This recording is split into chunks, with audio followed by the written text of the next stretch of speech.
Hello guys, तो ये एक बहुत ही डिफरेंट टाइप का वीडियो होने वाला है। इसमें मैं अपडेट्स की बात नहीं करूँगा, बल्कि मैं बात करूँगा उन सारी चीज़ों की जिनको देखने के लिए इस बार के मिस्टर ओलंपिया में मैं सबसे ज़्यादा एक्साइटेड हूँ। तो उनको मैं किसी लाइन में या सीक्वेंस में नहीं बना रहा, बट जिस चीज़ के लिए मैं सबसे ज़्यादा एक्साइटेड होऊंगा मैं उसका अलग से बता दूंगा आपको। At the same time guys, मैं जानना चाहता हूँ कि ऐसी क्या चीज़ें हैं, ऐसी कौन सी बैटल्स हैं जिनको देखने के लिए इस बार के मिस्टर ओलंपिया में आपका एक्साइटमेंट अलग ही लेवल का है।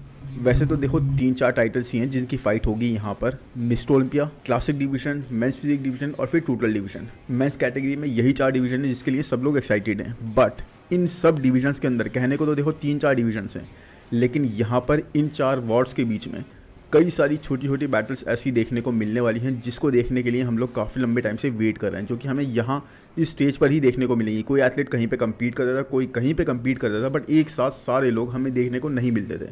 तो अब वो लाइनअप, वो मैचअप हमें देखने को यहाँ पर मिलेगा। तो ठीक है, मैं स्टार्ट करता हूँ चीज़ों के बारे में बताना। कमेंट सेक्शन में आप भी अभी से बता दो कि आप ऐसी कौन सी चीज़ें हैं जिनको देखने के लिए मिस्टर ओलंपिया में वेट नहीं कर सकते इस साल के। एनीवेज, अगर फर्स्ट चीज़ की बात करूँ गाइस, तो that is where does Ali Bilal stand.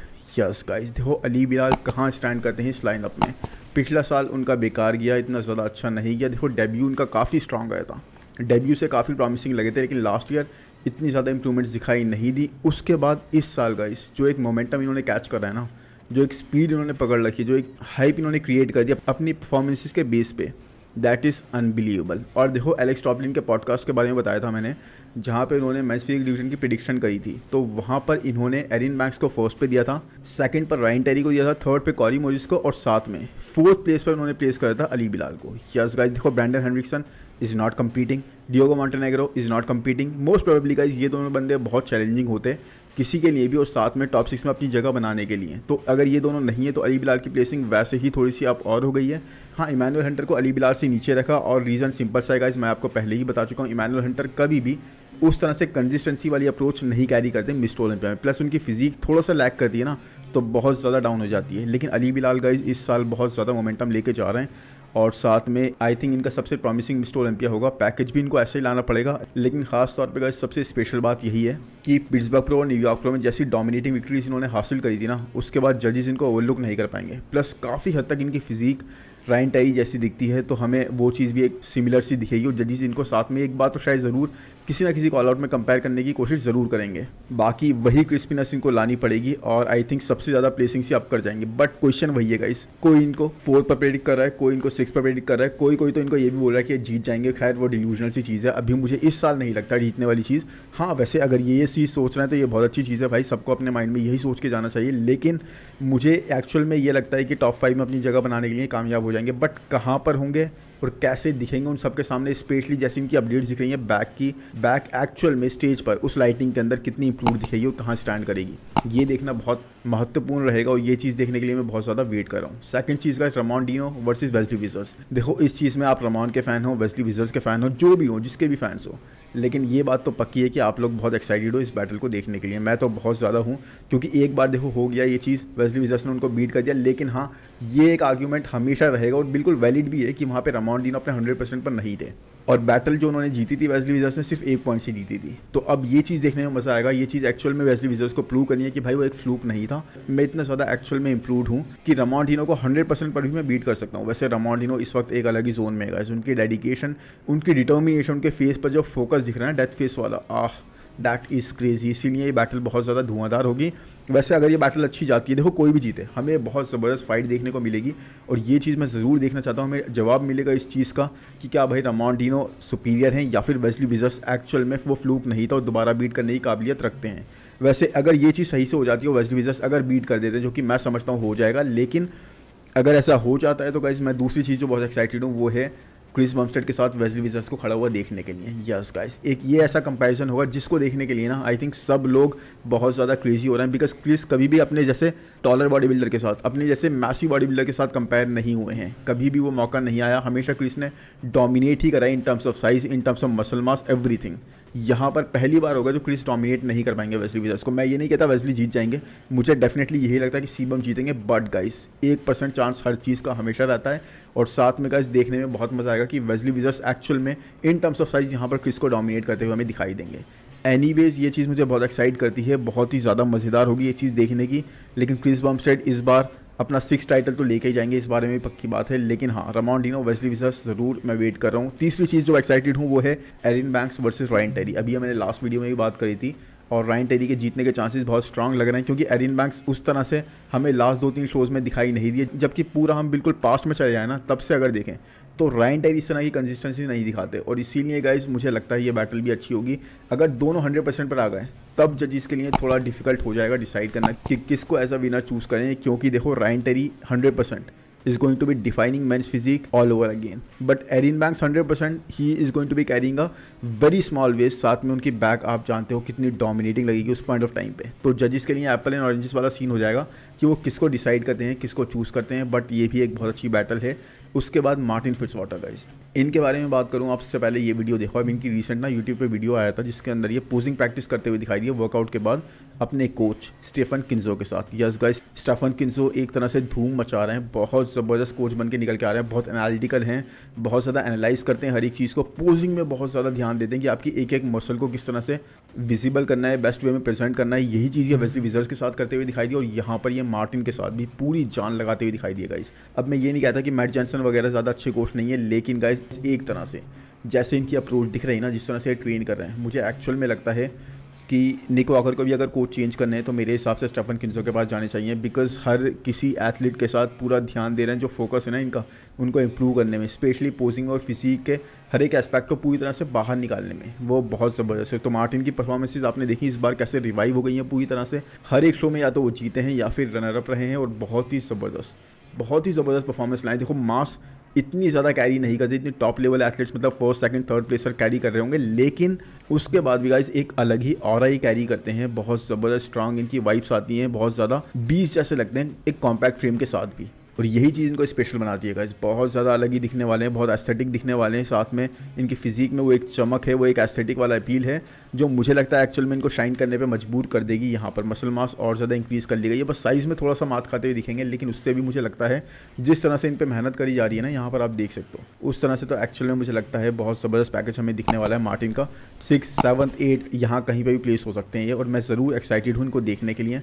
दूसरा एथलीट जो है वो गाइस राफेल ब्रांडो। यस, ये होंगे एक तरह से वाइल्ड कार्ड, थर्ड प्लेस से लेके 7th प्लेस तक कहीं पर भी प्लेस हो सकते हैं ये। और जैसे स्पेशली इनकी लेटेस्ट अपडेट्स हमने देखी ना, मैन एक्सपेक्ट नहीं करा था आर्नो क्लासिक साउथ अमेरिका के बाद आप 15 पाउंड 16 पाउंड्स ऐड करके अपने आप को बताओगे और दिखोगे भी कुछ इस तरीके से। मतलब ठीक है, ये थोड़ी अभी भी इल्यूजन हो सकती है कि भाई पिक्स को मैनिपुलेट करा हो, वीडियोस को भी मैनिपुलेट करा हो, लेकिन उसके बाद भी गाइस अगर 10 से 12 पाउंड्स भी ऐड करें ना, he is going to be really good, क्योंकि एस्थेटिक बहुत ज़्यादा है। आर्नो क्लासिक ओहायो में आपने देख लिया था सैमसन डॉडा के सामने कितनी स्ट्रेंथ के साथ खड़े थे, बिल्कुल भी कम नहीं लग रहे थे, उनसे मसल मास में सिर्फ कम लग रहे थे, लेकिन एस्थेटिक वगैरह में पूरी तरह से बैटल कर रहे थे।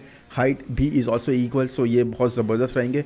और मुझे एक्चुअल में लगता है गाइस अगर ही इज़ ऑन और एंड्रू और सैमसन से थोड़ी सी मसल मास कम भी कैरी करते हुए ना, तब भी ये 3rd प्लेस 4th प्लेस को रिप्लेस कर देंगे। इतने ज़बरदस्त इनके एस्थेटिक्स हैं, ऐसी लाइन से कैरी करते हैं, कहीं से भी लैक नहीं करते, और कोई भी पोज इनका वीक नहीं है, एक भी पोज गाइस, जो कि एक बहुत ही इंपॉर्टेंट बात है, बहुत ही स्पेशल बात है, क्योंकि किसी का कोई पोज वीक होता है, किसी का कोई, इनका नहीं है गाइस। इनके बैक पोजेस भी are very strong compare to Samson and Andrew. Anyways, इसके बाद गाइस अब वो चीज़ आती है जिसके लिए मैं सबसे ज़्यादा एक्साइटेड हूँ, जिसके लिए आई थिंक मैं आपको स्टार्टिंग से बता रहा हूँ, आई थिंक कोई भी चैनल इस चीज़ के लिए इतनी ज़्यादा बात नहीं कर रहा होगा, इस तरह से बात नहीं कर रहा होगा जैसे मैंने करी है। वो है गाइस क्योन पियर्सन और शॉन क्लैडा की बैटल। ये एक मेन इवेंट है, मेरे हिसाब से सबसे फाइनल मैच का हकदार है ये, और जो सबसे ओपन डिवीजन के भी बाद अगर होना चाहिए ना, तो इन दोनों की बैटल मुझे देखने को मिल जाए तो बहुत ज़बरदस्त डिज़र्व करेगी उस तरह की हाइप, क्योंकि भाई ऐसी बैटल हमें बहुत कम ही देखने को मिलती है जहाँ पर चैंपियन आप डिसाइड ही नहीं कर पाओ।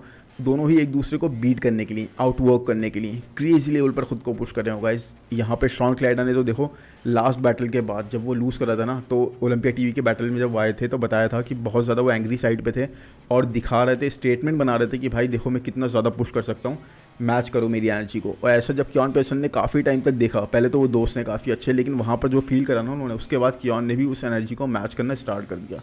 एक चीज़ ये थी, और दूसरी जैसे ही शॉन क्लैडा ने टाइटल लूज़ करा गाइस, अपना एक बेसमेंट में इन्होंने पर्सनल जिम बना लिया ताकि बिल्कुल डिटर्मिन्ड होकर जीत सके। एक ना इनके आसपास कोई नहीं था इस साल से पहले तक, लेकिन एक इनको मकसद मिल गया, एक फायर इनके अंदर फिर से ना इग्नाइट हो गई कि यस मुझे किसी ने बीट कर दिया। अब मेरे लिए सबसे बड़ा मकसद यही है कि भाई इस तरह से मूव करके आऊँ ना, अब आया है मेरे सामने कोई चैलेंज, अब मैं इस तरह से आऊँ कि मैं इसको बीट कर दूँ किसी भी तरीके से, और उसी तरह से वो ट्रेनिंग कर रहे हैं। No distraction, nothing. वहीं कियान पियर्सन जानते हैं मैन कि उनका मुकाबला किससे है, शॉन क्लाइडर से है, जो कोई भी कमी नहीं छोड़ेंगे उनको बीट करने में। इसीलिए वो इस तरह से बैटल करने की तैयारी कर रहे हैं कि वो माउंटेन पे है नहीं, बल्कि वो भी माउंटेन पे रीच करने की कोशिश कर रहे हैं। उसके बाद नेक्स्ट बैटल जिसके लिए मैं एक्साइटेड हूँ वो है माइकल डबूल। टॉप 6 में दोबारा क्रैक कर पाएंगे या नहीं। यस, देखो माइकल डबूल के श्रेडिड आने वाली चीज़, पील्ड आने वाली चीज़, कंडीशन वाली चीज़, फाइबर्स वाली चीज़, there is no one who can match him in those aspects guys. Yes, इतना ज़्यादा श्रेडिड बैक से भी कोई नहीं हो पाता आजकल के टाइम में जितना हम माइकल डबूल को देखते हैं। सिर्फ और सिर्फ एक ही एस्पेक्ट में ही फेसेस डिफीट, वो है क्लासिक। इतनी लाइंस नहीं है इनकी जितनी दूसरों की हैं क्लासिक डिवीजन में, और वहीं पर मैं थोड़ा सा इन्हें लैग करता हुआ देखता हूँ। बाकी सबके ही ओपिनियन है इनके बारे में, लेकिन गाइज उसके बाद भी लास्ट ईयर टॉप 6 क्रैक कर लिया था, but this is not last year guys, this is the current year. और इस साल तो हमने बहुत ही विचित्र क्लासिक डिवीजन की फिजिक, क्लासिक लाइंस कैरी करती हुई देखी, बहुत सारे नए एथलीट्स देखे, और इसीलिए मुझे लगता है इस साल अपनी जगह बनाए रख पाना मुश्किल है। लेकिन उसके बाद भी अगर माइकल डबूल ने टॉप 6 में अपनी जगह बना ली, man he is going to be one of the very greats. और सच में ये चीज़ देखने के लिए मैं एक्साइटेड हूँ कि अपने पील्ड होने की वजह से, अपने श्रेडिड होने की वजह से, इंसेनली बोन ड्राई होने की वजह से कहाँ पर ये प्लेस हो पाएंगे, इस पर अपनी प्लेस बचा पाएंगे या नहीं। उसके बाद नेक्स्ट चीज़ जो मुझे बहुत ज़्यादा एक्साइट कर रही है वो है ब्रियॉन एंसली वर्सेस उर्स कैल्सिंस्की। यस, देखो लोगों के लिए कुछ भी नहीं है, लेकिन मेरे लिए इतनी ज़्यादा स्पेशल ये चीज़ इसलिए है क्योंकि काफ़ी सालों बाद ब्रियॉन ने काफ़ी हार्ड वर्क करा। उसके बाद ओहायो में ब्रियॉन वहाँ पर उर्स को बीट कर रहे थे, जजेस ने वहाँ पर उर्स को चूज़ करा, लेकिन आर्नोल्ड क्लासिक यूके में जजेस ने जहाँ पे उर्स बैटर आए वहाँ पर ब्रियॉन को ऊपर प्लेस कर दिया। तो ये एक अजीब सी चीज़ हुई, लेकिन जो भी होगा इस दोनों में से एक शो में तो डेफिनेटली यहाँ पर ब्रियॉन बीट कर रहे थे, और कर भी दिया उन्होंने, चाहे वो गलत शो में करा लेकिन कर दिया। तो अब ये देखने के लिए मैं बहुत ज़्यादा वेट कर रहा हूँ कि एक्चुअल में मिस्टर ओलंपिया में भी क्या ऐसा हो पाता है। क्या ब्रियॉन जो अपने पॉसिबली लास्ट मिस्टर ओलंपिया में कम्पीट कर रहे हैं वो एक बार फिर से उर्स कैल्सिंस्की को बीट कर पाएंगे? क्या ऐसा पॉसिबल है? ये चीज़ देखने के लिए तो मज़ा आएगा। बाकी वेट भी करना पड़ेगा थोड़ा बहुत, लेकिन हाँ, अगर ये चीज़ हमने देख ली होते हुए और ब्रियॉन ने इनको उसको फिर से नीचे धकेल दिया तो बात ही क्या होगी फिर, है ना। बहुत अच्छा फेयरवेल होगा ब्रियॉन एंसली के लिए, तो जिसके लिए वो बहुत हार्ड वर्क कर रहे थे। क्योंकि देखो 40 साल से ऊपर वो कम्पीट कर रहे हैं, अपने से 10 साल 15 साल यंगर गाइस के साथ कम्पीट करके टॉप 6 में कंसिस्टेंटली प्लेस कर रहे हैं गाइस। जब से क्लासिक डिवीजन बना है 7 8 6 साल होगा, जो भी होगा, कभी भी टॉप 6 के बाहर प्लेस नहीं हुए, टॉप 5 के बाहर प्लेस नहीं हुए। तो that is a very big achievement guys. वो बताता है कितने स्पेशल और कितने अच्छे एथलीट हैं ब्रियॉन एंसली। बाकी उसके बाद बात करें गाइस तो एक नए एथलीट होसे मैनुअल की, जिनकी बैक के बारे में तारीफ करते करते कोई नहीं थका। टेरिक एल्गिंडी भी नहीं थके, क्रिस कॉर्मियर भी नहीं थके। इन्होंने तो इनफैक्ट ये भी बोल दिया कि ब्रियॉन को भी बीट कर रही थी इनकी बैक। और डेफिनेटली गाइस साइज़ के मामले में, डेंसिटी के मामले में इनकी बहुत ज़्यादा डेंसिटी और साइज़ कैरी करते हैं। हाइट भी अच्छी खासी है, तो इस वजह से इनको इतना ज़्यादा इशू नहीं आएगा। मुझे लगता है बहुत ज़्यादा मसल मैच्योरिटी के साथ डेंस मसल्स दिखाएंगे स्टेज पर। बहुत खूबसूरत फिजिक है। दोनों ही शो जो इन्होंने जीते इस बार बहुत डोमिनेट करके जीते। Let's see how it goes for him in this years mister Olympia. क्योंकि देखो फ्रंट से इतने ज़्यादा क्लासिक ये नहीं लगते, क्योंकि वेस्ट वगैरह थोड़ी सी वाइट साइड पे है। बैक से यस, बैक से he is crazy guys. Back से आई थिंक किसी को भी पछाड़ने के लिए इनकी फिजिक काफ़ी है। फ्रंट से थोड़ा सा लैग करते हुए दिखेंगे in terms of waist and everything, but हाँ उसके बाद भी मैं बहुत एक्साइटेड हूँ देखने के लिए कहाँ पर प्लेस करेंगे। कोई तो इनको टॉप 6 का कंटेंडर भी बोल रहे हैं। वैसे मेरे हिसाब से तो टॉप 8 तक ये आ सकते हैं। बाकी आई होप गाइस ये वीडियो आपको पसंद आएगा, लेकिन इससे पहले आप वीडियो को लाइक भी करो या कमेंट करो। मैं कमेंट आज ये चाहता हूँ कि आप लोग करो कि मुझे बताओ आपको क्या चीज़ बहुत ज़्यादा इंटरेस्टिंग लग रही है इस बार के मिस्टर ओलंपिया में जाते हुए, और किस बैटल को देखने के लिए, किस वॉर के अंदर आप सबसे ज़्यादा एक्साइटेड हो। बाकी फिर बताना ये वीडियो भी कैसा लगा, और चैनल को सब्सक्राइब करना बिल्कुल ना भूलना। बहुत सारे वीडियो आने वाले हैं, नोटिफिकेशन बेल को भी दबा देना। और मिलते हैं नेक्स्ट वीडियो में guys. Thank you, bye bye.